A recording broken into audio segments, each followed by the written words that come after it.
ब्रह्मा विष्णु महेश बैठे हैं, आपस में चर्चा कर रहे हैं। ब्रह्मा जी, मैं आपसे अपने हृदय का ये वृत्तांत कहना चाहता हूँ कि आप कमल पर बैठे बैठे, मैं चक्र घुमाकर और महेश जी घूम घूम कर थक चुके हैं। इसमें हम क्या कर सकते हैं प्रभु? मैं आपसे यह चाहता हूँ कि आप अपना धर्म निभाते हुए एक सृष्टि का निर्माण कीजिए, ताकि हमें भी अपनी लीला दिखाने का अवसर प्राप्त हो सके।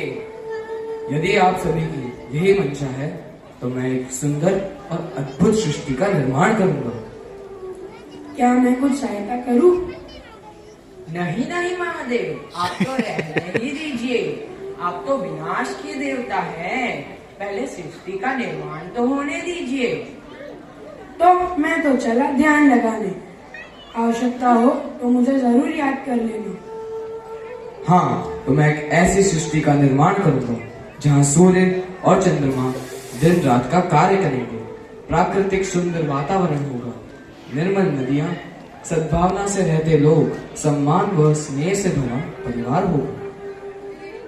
ब्रह्मा जी पृथ्वी का निर्माण करने के लिए सूर्य, चंद्रमा, पवन और गंगा मैया को बुलाते हैं। सभी का प्रवेश।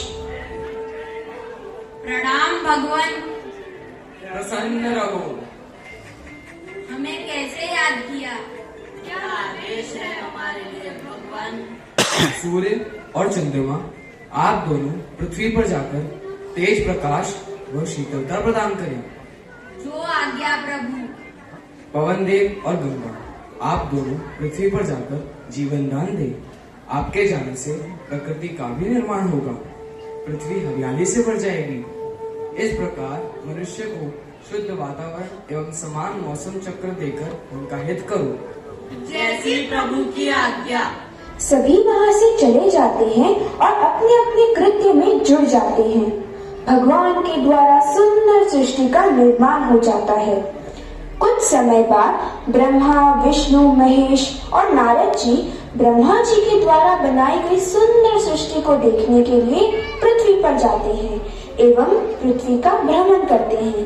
तब वे सभी आश्चर्यचकित हो जाते हैं। ब्रह्मा जी, मैं कब से गंगा मैया को ढूंढ रहा हूँ, लेकिन कहीं नजर ही नहीं आ रही है। कहाँ है गंगा? मेरी जटा से निकलने वाली निर्मल गंगा। मैं अपनी इन आंखों से देखना चाहता हूँ। निर्मल गंगा की जगह मुझे तो यहाँ बदबू और गंदगी से भरा पानी ही पानी नजर आ रहा है।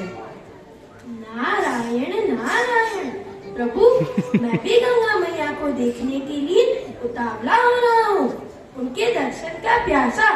कहाँ है गंगा मैया? नारायण नारायण। कुछ मनुष्य इन देवों की बात सुन रहे थे और इन्हें नाटक मंडली वाले समझकर देवों से वार्तालाप करने लगते हैं। गंगा मैया के दर्शन करने आए हो? नारायण नारायण। जी आप मिलवा सकते हैं उनसे? आइए, हम आपको गंगा मैया से मिलवाते हैं। मिलवाना क्या, आपको उसमें डुबकी लगवाते हैं। नारायण नारायण। ये प्रभु, नारायण नारायण। मनुष्य एक नाले की ओर इशारा करता है और उतावले नारद उसी में कूद जाते हैं। सभी मनुष्य हंसते हैं।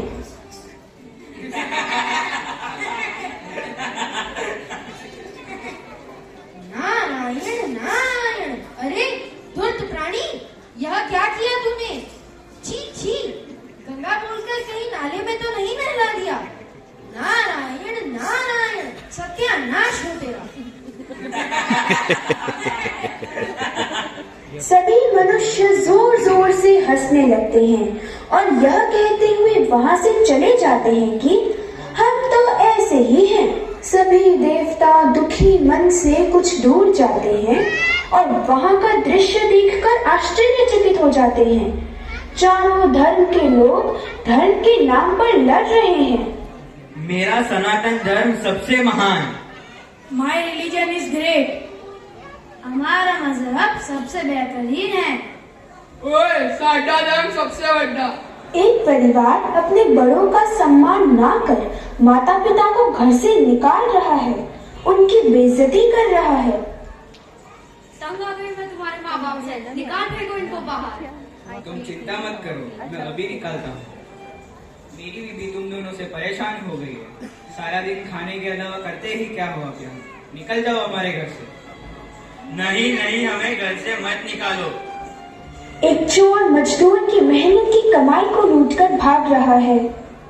बच्चा पिता से असभ्य भाषा में बात कर रहा है। नहीं, तुम ऐसा काम मत करो बेटा। आपको क्या परेशानी है? मेरा जीवन है, मैं कुछ भी करूँ। बस यही देखना रह गया था। एक श्री राम थे जो अपने पिता की आज्ञा के कारण वन में चले गए, और एक ये है। कैसी सृष्टि हो गई है। नारायण नारायण, प्रभु यह तो घोर कलयुग मालूम हो रहा है। नारायण नारायण। भगवान बदल गया इंसान। पीछे से आवाज आती है, पृथ्वी पर होने वाले सभी कृत्यों का जिम्मेदार कौन? कौन? कौन? भगवान, भगवान, भगवान। सभी भगवान एक दूसरे की तरफ देखने लगते हैं। नारायण, प्रभु इस बक्से में मानव भागते और दौड़ते क्यों दिख रहे हैं? लगता है ये यंत्र हमें कुछ अवगत करवाना चाहता है। आज के मुख्य समाचार।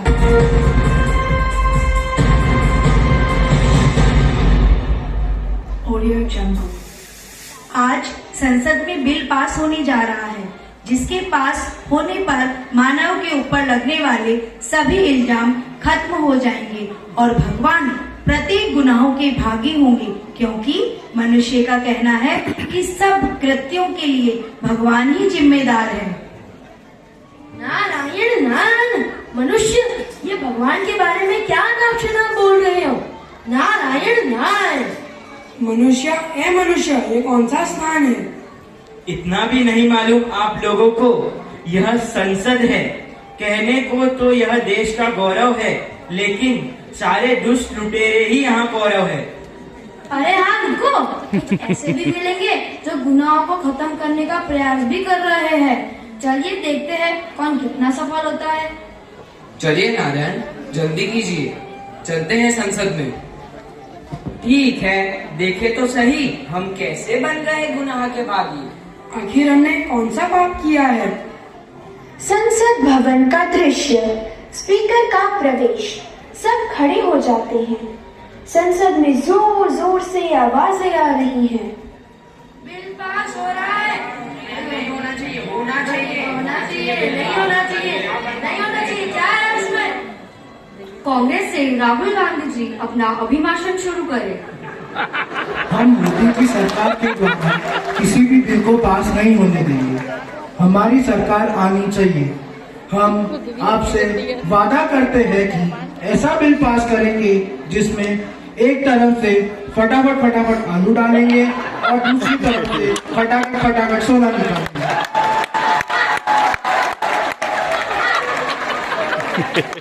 प्लीज शांत हो जाइए सब, प्लीज। अरे राहुल जी बैठिए, आप क्या बोल रहा है? अरे मोदी पहली बार हमारे हितों का सोच रहा है। वह किसी कार्य के लिए हमें दोषी नहीं बता रहा है।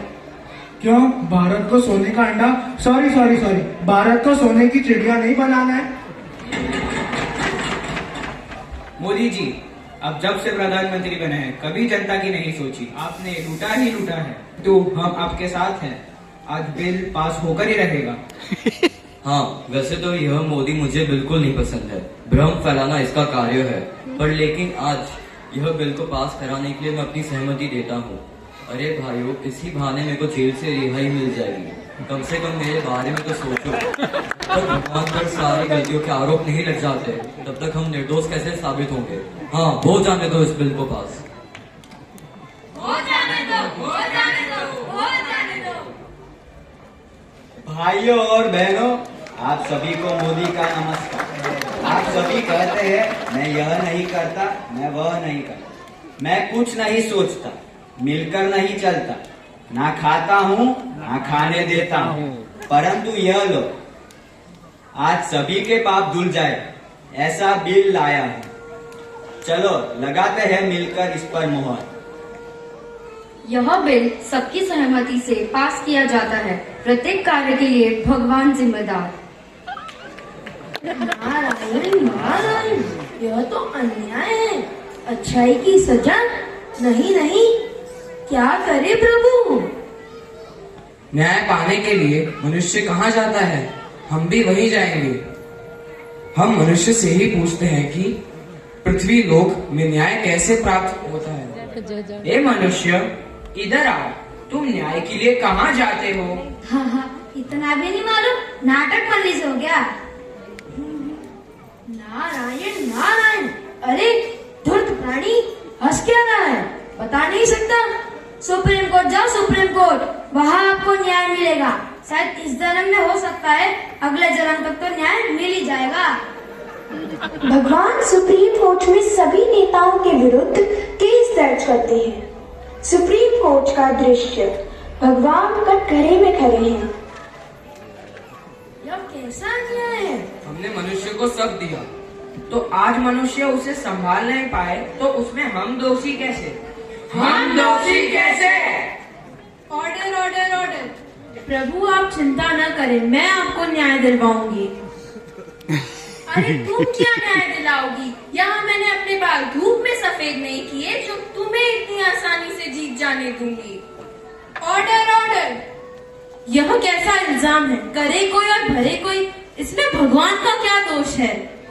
भारत में जो भी हो रहा है, सड़क का टूटना, भ्रष्टाचार, महिलाओं के साथ दुष्व्यवहार, गंदगी, पुलों का गिरना आदि सभी के लिए भगवान ही तो जिम्मेदार है। जज साहिबा, बिना सबूत मैं कुछ पेश नहीं करती।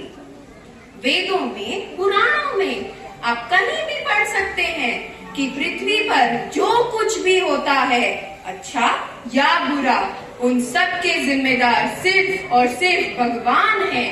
आप गीता को ही देख लीजिए, उसमें स्पष्ट कहा गया है कि मनुष्य निमित्त मात्र है, परंतु पृथ्वी पर प्रत्येक कार्य सिर्फ और सिर्फ मेरी मर्जी से ही होता है। इस सृष्टि को बनाकर पृथ्वी को सौंप दिया गया है, तो उसे संभालना और उसकी रक्षा करना सिर्फ और सिर्फ मनुष्य का ही कार्य हो सकता है। इसमें भगवान क्या कर सकते हैं? मनुष्य गंदगी करे तो क्या भगवान उसे साफ करने आएंगे? मनुष्य बेईमानी से लोगों को लूटेगा तो क्या भगवान उसे अपने हाथों से रोकने आएंगे? अनाज में मिलावट हो तो क्या भगवान उसे चुनकर साफ करने आएंगे? कैसी बात करते हैं आप? इसमें भगवान का क्या दोष? भगवान इस सृष्टि की रचना कर सकते हैं तो उसे संभालने की जिम्मेदारी उन्हीं की होगी ना। शास्त्रों, वेदों और फिर पुराणों में उन्होंने स्वयं इस बात को स्वीकार किया है, तो अब वे इससे बच नहीं सकते। साक्ष्य और दलीलों को सुनते हुए यह फैसला दिया जाता है कि पृथ्वी पर होने वाले सभी अन्यायों के लिए सिर्फ और सिर्फ भगवान जिम्मेदार हैं। इन्हें जेल भेज दिया जाए। पुलिस भगवान को पकड़कर जेल ले जाती है। निर्दोष भगवान अन्यायी मनुष्यों की सजा भोग रहे हैं।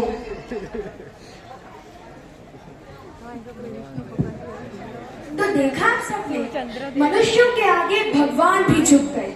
मनुष्य चाहे तो असंभव को संभव कर सकता है। अतः आप सभी से विनती है कि श्रेष्ठ कार्यों को करने में अपना जीवन व्यतीत करें, दोषारोपण में नहीं,